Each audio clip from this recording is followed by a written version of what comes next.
مدینہ کی گلیوں میں ایک غیر معمولی جنبش تھی، ہر چہرہ فکر مند، ہر آنکھ میں عزم کی چمک اور ہر دل میں ایمان کی حرارت تھی۔ اسلامی لشکر ایک اہم معرکے کے لیے تیار ہو رہا تھا۔ پچھلی جنگ بدر نے کفار مکہ کے غرور و تکبر کو خاک میں ملا دیا تھا، اور اب وہ اپنی شکست کا بدلہ لینے کے لیے 3000 کے مسلح لشکر کے ساتھ مدینہ کی جانب بڑھ رہے تھے۔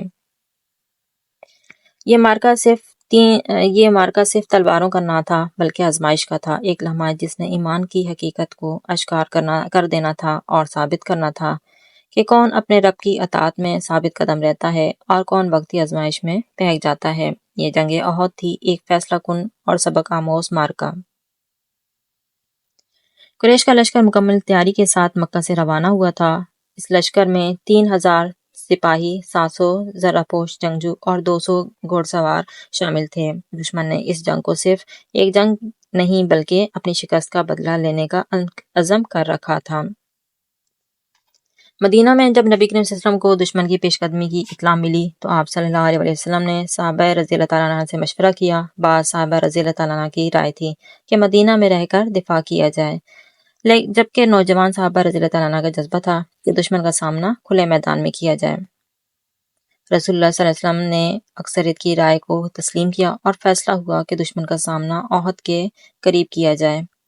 چنانچہ 700 جانصار مجاہدین کا لشکر تیار ہوا، جو محض تعداد میں کم تھا لیکن ایمان کی قوت سے لبریز تھا۔ رسول اللہ صلی اللہ علیہ وسلم نے جنگی ترتیب بڑی دانشمندی سے بنائی۔ پہاڑی کے ایک اہم درے پر 50 تیر انداز مقرر کیے اور سختی سے ہدایت دی، تم اپنی جگہ نہ چھوڑنا، چاہے ہمیں فتح ہو یا شکست، دشمنوں کو پیچھے سے حملہ کرنے کا موقع نہ دینا۔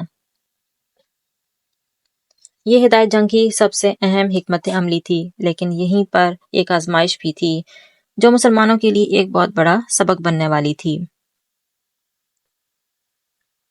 جنگ کا آغاز مشرکین کے نامور جنگجو طلحہ بن ابی طلحہ کے میدان میں آنے سے ہوا۔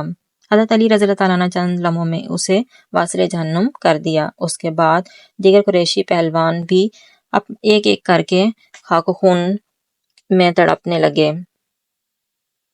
مسلمانوں کی بہادری، ایمانی قوت اور بہترین جنگی حکمت عملی کے سبب مشرکین کے لشکر میں افراتفری مچ گئی۔ دشمن پسپا ہو رہا تھا اور فتح قریب تھی۔ مسلمانوں نے اللہ کے وعدے پر بھروسہ کیا اور اپنی بہادری سے کفار کو بھاگنے پر مجبور کر دیا، لیکن یہ فتح عارضی ثابت ہوئی۔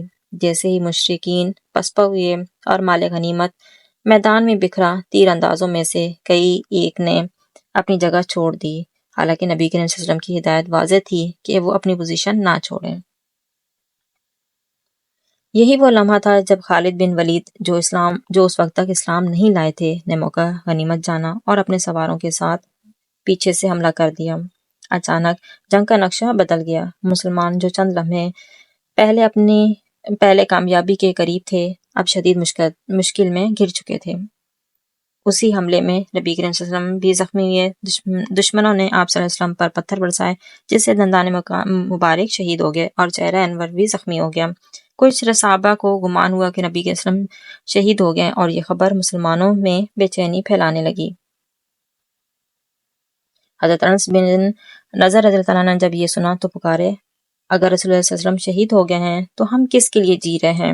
آؤ ہم بھی اپنی جانیں اللہ کی راہ میں قربان کر دیں۔ یہ سن کر کئی بہادر صحابہ رضی اللہ تعالیٰ عنہ نے دشمن پر پلٹ کر حملہ کیا اور نبی کریم صلی اللہ علیہ وسلم کے گرد ایک دیوار بنا لی۔ حضرت طلحہ رضی اللہ تعالیٰ عنہ نے اپنے جسم سے نبی کریم صلی اللہ علیہ وسلم کی حفاظت کی، یہاں تک کہ ان کے ہاتھ مفلوج ہو گئے۔ بالآخر مشرکین اپنی محدود کامیابی کے ساتھ واپس چلے گئے، لیکن نقصان ہو چکا تھا۔ 70 عظیم صحابہ رضی اللہ تعالیٰ عنہ شہید ہو چکے تھے، جن میں حضرت حمزہ رضی اللہ تعالیٰ عنہ بھی شامل تھے، جنہیں دشمنوں نے بے دردی سے شہید کیا تھا۔ یہ جنگ مسلمانوں کے لیے ایک بہت بڑا سبق چھوڑ گئی۔ یہ جنگ ہمیں سکھاتی ہے کہ اللہ کے رسول صلی اللہ علیہ وسلم کی اطاعت سے انحراف کامیابی کو شکست میں بدل سکتا ہے، وقتی لالچ اور غفلت کا نتیجہ تباہ کن ہو سکتا ہے۔ جنگ احد ایک یادگار سبق ہے کہ کامیابی ہمیشہ بڑی فوج یا اسلحے سے نہیں بلکہ اللہ کے احکامات اور نبی کریم صلی اللہ علیہ وسلم کی ہدایت پر عمل کرنے میں ہے۔ اگر ہم اپنے خواہشات اور جذبات کو دین پر ترجیح دیں گے تو ہم بھی انہی آزمائشوں سے گزر سکتے ہیں۔